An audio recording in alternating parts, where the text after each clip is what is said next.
আজকে একটা নতুন ঘটনা নিয়ে চলে এসেছি।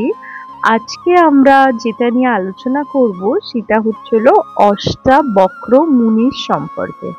আমরা হয়তো সবাই কম বেশি অষ্টাবক্র মুনির নাম আমরা হয়তো জেনে থাকি। তো চলুন আজকের আলোচনা শুরু করা যাক।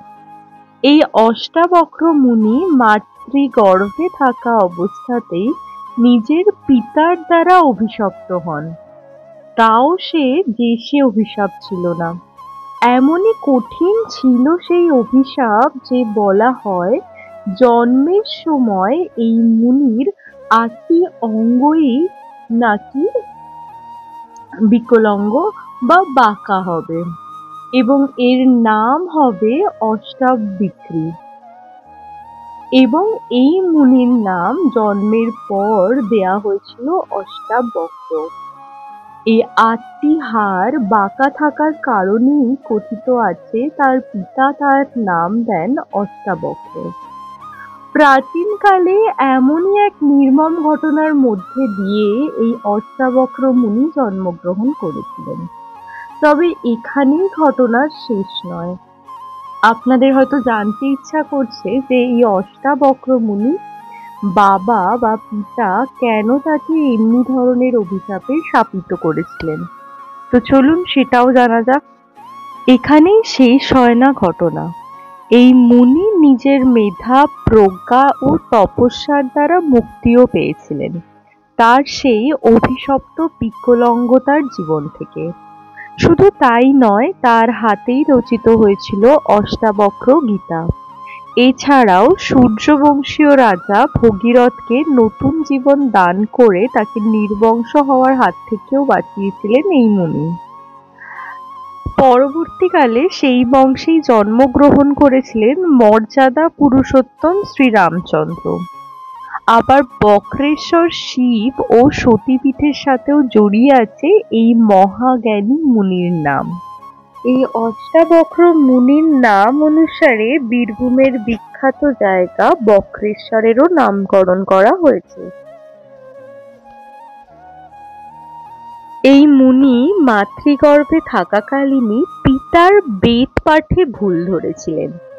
কহর ছিলেন এক পণ্ডিত ব্যক্তি, কিন্তু মাতৃজঠরে থাকাকালীন অষ্টবক্র পিতার সেই বেদ পাঠ শুনে শুনে বেদজ্ঞ হয়ে যান।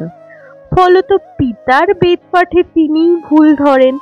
সেহেতু পিতা কহর ক্রুদ্ধ হয়ে অভিশাপ দেন যে ভূমিষ্ঠ হওয়ার আগেই পিতার ভুল ধরেছ তুমি, তাকে অপমান করেছ, এই দোষে তোমার দেহের ৮টি অংশ বাঁকা হবে। যাই হোক, এরপরে আরো লম্বা একটি কাহিনী রয়েছে। অষ্টবক্রের জন্মের আগেই পিতা কহরের মৃত্যু হয়ে যায়। তিনি রাজা জনকের সঙ্গে দেখা করতে গিয়ে বন্দি নামের এক দুষ্টু পণ্ডিতের কাছে তর্কে হেরে তার হাতে নিজেই বন্দী হন।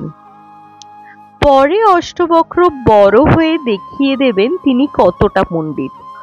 বন্দিকে তর্কযুদ্ধে হারিয়ে পিতাকে উদ্ধার করবেন তিনি। এই সময় কহর তার পুত্রের ওপর প্রীত হয়ে একটি নদীতে স্নান করতে বললেন।